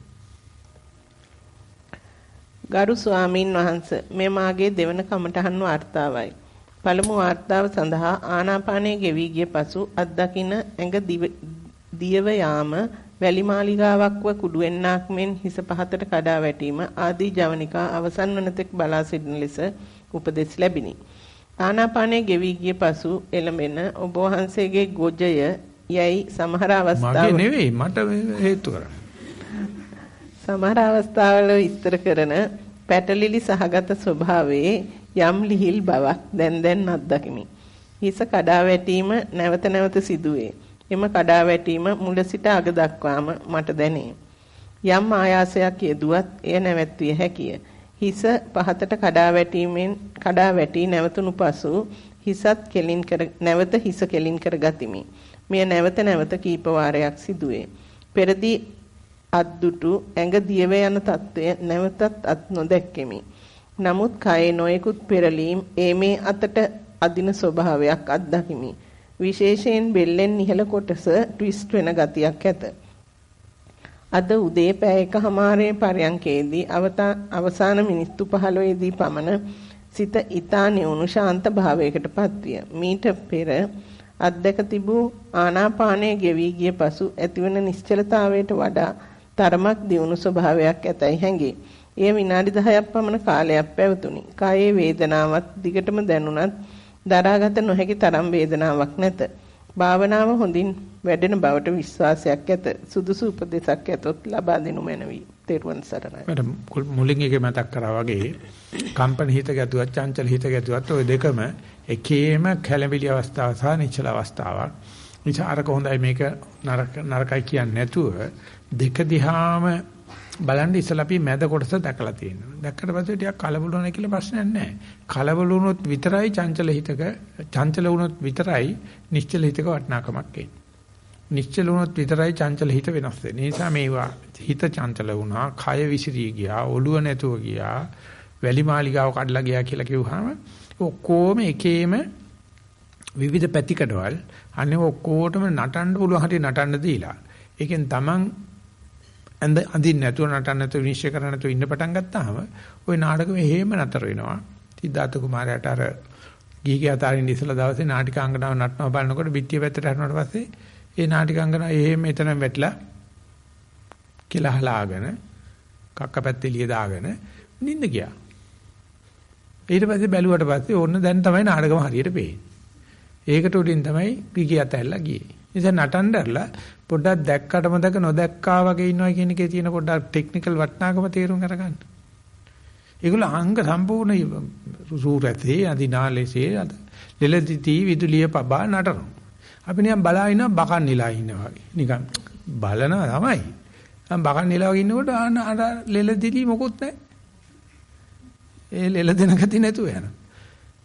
අපි මේ කුචු ගවුනොත් තමයි එතන නැටිල්ල යන්නේ. ඒ නිසා ඔක නටන්න අරින්න. ඔය කොයි જાතිය දැම්මත් එකම දේ තමයි එහාට මෙහාට වෙස් පෙරලෙන්නේ. අන්න ඒ විදිහට මේක දිහා බලන්න හිටියොත් අපිට තේරෙන පටන් ගන්න ගන්නවා මේ කිසිම කෙනෙකුට මොන විදිහකින් නටන්න බෑ අප්පුඩි ගහන කට්ටිය නැත්තම්. ඒ නිසා අප්පුඩි ගහන කට්ටියත් නටන වගේම වැරද්දක් කරනවා. අපි මෙතෙන්දි කරන්නේ choiceless awareness එක දාලා අප්පුඩි ගහනවා ඒකට කමන්නේ නැහැ. පුළුවන් තරම් බලන්න ඒක නැතුව නිකන් බකන් නිලාන ඉන්නවා වගේ ඇහුනට නැහුණා වගේ දැක්කට නොදැක්ක වගේ ඉඳ ගියාම ඔක්කොම බොඳ වෙලා යන ගතියක් තියෙනවා. ඒ ගෙවල් වල ඕක තමයි ප්‍රශ්නේ අද තියෙන්නේ. මොකද ගෙදර මහන්සලා කතා කරලා උට ඇහෙන්නේ නැහැ. මට ඇහුන්නේ නැහැ කියනවා. ඉතින් ඉවරයි දීග ඉවරයි තික්කසාදේ තමයි ඉවර වෙන්නේ. භාවනා අත්දැකීමක්. සක්මනේදීත් පරයන්කේදීත් යම් පමණක සමාධියක අත්දැකීම් ලද අත්දැකීමකි. තනි තනිව සිටියත් එකම හුස්මක් එකම සිතක් එකම සතියක් අත්දැක්කෙමි. හැමදෙනාගේම හුස්මෙහිත් සිතෙත් සතියෙත් ඒකාත්මික භාවය සම්බන්ධය රිද්මය අතිශයින් පුදුම සහගතය. මේ අත්දැකීම මීට වඩා වචන වලින් විස්තර කිරීමට අපහසුය. මේ හුස්මේ සම්බන්ධයේද සිතේ සම්බන්ධයේද එහෙම නැත්නම් සතියෙන් මේ සෑම ඒකාත්මික කරනවාද සමූහයක් තනි තනිව උවත් එකම අරමුණකින් එකම රිද්මයකින් චිත්ත මෙහෙවීම නිසාද මෙසේ සිදුවන්නේ. හැමදෙනා ගැනම ඇතිවන්නේ මෛත්‍රියක් කරුණාවක් මුදිතාවක් උපේක්ෂාවකි. සියුම්බබ විහෙරණ චෛතසික ධර්ම වැඩෙන ලෙස හැඟේ. මෙවැනි ලෝකයක් නිවුන තැනක් වෙනවා නේද? තෙරුවන් සරණයි. පිටතන තෙරුවන් සරණයි කියලා ඊගා ප්‍රශ්නෙට.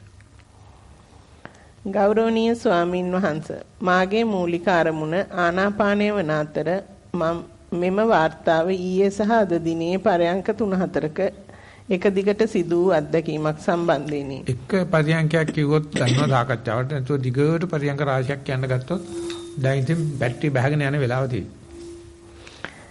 සෑම පරයන්කේදීම පමණ ආනාපානයේ සියුම් වී ගෙවි ගොස් නිශ්චලතාවයටපත් වේ. මෙය අවුරුද්දක පමණ කාලයක් ගියවර රිට්‍රීට් එකේ සිට හැදෑරුවෙමි. නිශ්චල අවකාශයට යාම සිටීම ගති ලක්ෂණ හුරු අතර එය බහුලීගත කිරීම අභ්‍යාසයක් වශයෙන් දිගටම කෙලිමි. නිශ්චලතාවයේ නැගී සිටින සතිය මෑතක සිට මම දැන් මෙතන කියන පිවොට් පොයින්ට් එකට ගොනු වේ. මෙම අවස්ථාවේ සිට මෙවර වේදනාව අරමුණු වන්නට විය. මේ පරයන්ක සම්බන්ධ වාර්තාව කියනවා. පරයන්ක කීපයකදීම වේදනාව තීව්‍රයටපත් වී ජයගෙන ඉරියව්ව මාරු කර හෝ භාවනාව නවතා දැමුවත් එක් අවස්ථාවක දැඩි අදිෂ්ඨානෙන් සතිය එදෙසට යොමා පුහුණු වූ පරිදි දිගටම නිරීක්ෂණය කෙරෙමි. මේ අවස්ථාවේදී දැඩිව තීව්‍ර වූ වේදනාව ෂණයෙන් නැති වී යන සැටි සතියට හසු විය. අනෙක් වේදනා ස්ථාන දෙසද මෙසේ කළ විට ප්‍රතිඵල සමාන විය. මෙම පරයන්කය පුරාවට වේදනාවේ නැතිවීම සතියෙන් නිරීක්ෂණය කෙලෙමි. වේදනාව පැන නැගී නමුත් සතියෙන් බලා සිටි විට නැති වී යන බව පෙනේ. පරයන්ක දෙකක් පමණ මෙසේ නිරීක්ෂණය කළ අතර අද දින උදේවරුවේ මේ සමස්ත ලෙස නිරීක්ෂණය කෙරෙමි. සෑම තැනම තියෙන වේදනාවන් සබන් පෙන නැගී බිඳ යන පරිද්දෙනි. මේ නිරීක්ෂණ සමග ප්‍රීතිජනක පිරුණු ගතියක් මුළු සමස්තයටම දැනුනි. උදේවරුවේ දෙවෙනි පරයන්කේ වේදනාව දැනුනේ ක්‍රීඩාවක් ලෙසය. ඒ එනතුරු බලා සිටියක් වැනි සාදර හැඟීමක් ඇතිවේ. ඇති වී නැති වී යන සැටි බලා සිටී. මෙම தත්ත්වය ඇතිවීමට ඔබ වහන්සේගේ උපදෙස් පරිදි සක්මන බොහෝ උපකාර වූවායයි සිතේ. සක්මන નિરાයාසයෙන් වන අතර විනාඩි 30ක් 45ක් එක දිගට ඔටෝ සක්මන් කළ හැකිය. ඉන් නැතිවන සතිය නොකැඩී පරයන්කයට ගෙන යා හැකි බව අත්දැක ඇත. ඔබ වහන්සේගේ සියුම් සටල් අවවාද මාහට හැම අවස්ථාවකදීම ප්‍රයෝජනවත් වී ඇත. හැම විටම ආධුනිකයන් බැලීම වැඩි මිරිකන්නේ නැතුව හිමීට ඇල්ලීම වැනි සෑම විටම මතක සිටින ආශ්චර්යාත්මක අවවාදය. බුදු හිමියන් හෝ මහා සාරිපුත්ත තෙරුන් අප ඉදිරියේ වැඩ සිටිනා බව හැඟී. ඔබ වහන්සේට දීර්ඝායුෂ. ඔබ විස්තර ඇත්තට ලස්සනයි. ඒ කියන්නේ හොඳ නේද? විදපු නැති කෙනෙකුට sannivedana වෙනවා. නමුත් මේක පිටු කරන්න ඕනේ. වාතාව පිටු කරන්න ඉගෙන ගන්න ඕනේ. ඒක වෙයි ඉතරහට. කොච්චර තියෙනවද? භාවනාව පිළිබඳ 4ක් තියෙනවා. තව 4ක් තියෙනවා. මට නතර කරන්න හිතලා තියෙන්නේ. මොකද කියන්නේ කට්ටිය මොකද කියන්නේ? තව 2 3ක් අහමුද? ඈ? ඔය එහෙමනම් අපි ටික අනිත් දවසේ ඉස්සල්ලාම තියාගමු. අපි දැන් පැය දෙකකට කිට්ටු කරන යනවා. එතකොට අර ඉඳගෙන ඉන්න එකේ එක්ක යනකොට අර භාවනා කමඨාන් සුද්ධ කිරීමේ ජොලිය අඩු වේගන යනවා. වේදනාව වැඩි වේගන යනවා. මොකද කියන්නේ? එකඟ වෙනවද? තෝල්කයා. ඔබ වහන්සේ කියන දේ අමතක කරන්න. වෙන මොනව කරන්නේ? අපි ඒ නිසා මේ ප්‍රශ්න වෙන්නේ මොකක්ද දන්නවද? අර අහපු ප්‍රශ්න ටිකම හෙට උදේ ඇවිල්ලා කියවන්න පටන් ගන්නවා. එතකොට කන පැයෙන්න ගහන්න හිතෙනවා. ළඟ නෑ. ආව ප්‍රශ්න අයින් කරන්න දන්නවද? නෑ ඒ උනාට ඒකෙන් පටන් ගත්තොත් එහෙම අනිත් දවසේ. ඒක වෙන්න දෙන්නේ නැතුව මේ ප්‍රශ්නටෙන් පටන් අරගන්න. එහෙනම් අපි මෙතනින් අපේ මේ ප්‍රශ්න ඇහිීමේ සතිವಾರය સમાપ્ત කරනවා. මොකද පැය දෙකක් කියලා කියන්නේ ඇත්තටම ටික අසර වැඩි. නමුත් මේ ප්‍රශ්න ලියනවා හොඳයි. ඒක නිසා කාටවත් මම හිතනවා ප්‍රයෝජනවත් වෙනවයි කියලා. ඉතින් අපි එතනින් අපේ ප්‍රශ්න විචාරාත්මක කඩපිල સમાપ્ત කරනවා. සම්බන්ධ වෙච්ච සියලු දෙනාටම තෙරුවන් සරණයි.